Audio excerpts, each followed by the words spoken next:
ABC и МНП, на чертежа е дадено, че CH принадлежи на AB и PD D принадлежи на MN са съответни височини.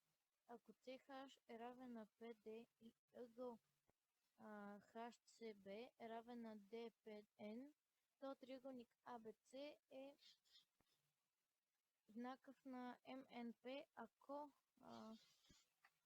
Значи трябва да стигнем до там, че да са еднакви тези двата големите.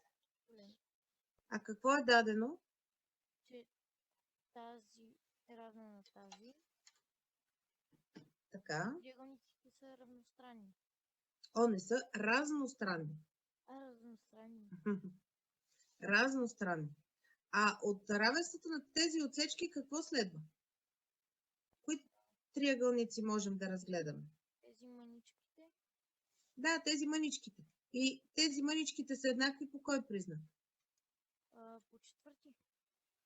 Чак четвърти. Имат си един катет. И какво друго? Втори. Тук си имат прав ъгъл. И тук си имат по още един ъгъл. Два прилежащи. Това кой признак? Втори. Втори, да.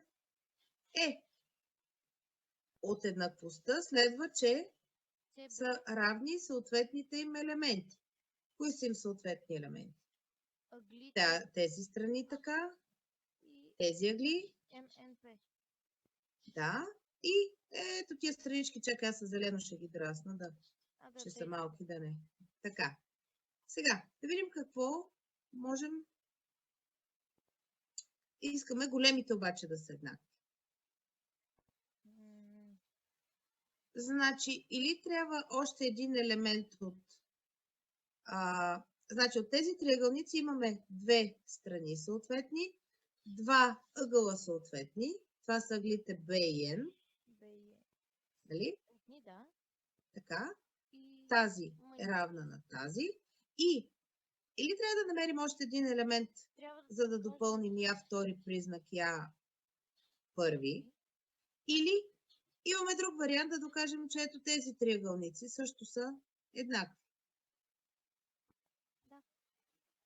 Така, да видим какво сте ни предложили тук.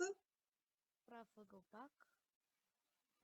Да, и този е прав. CH е равна на 5D. Значи ACH е този ъгъл, да е равен на DMP. На този. Това дава ли ни нещо? Тези са равни трябва. Ама виж какво е дадено. ACH. Да, ние искаме този да е равен на този.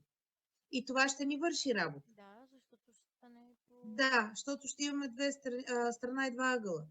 Обаче ние имаме тази, т.е.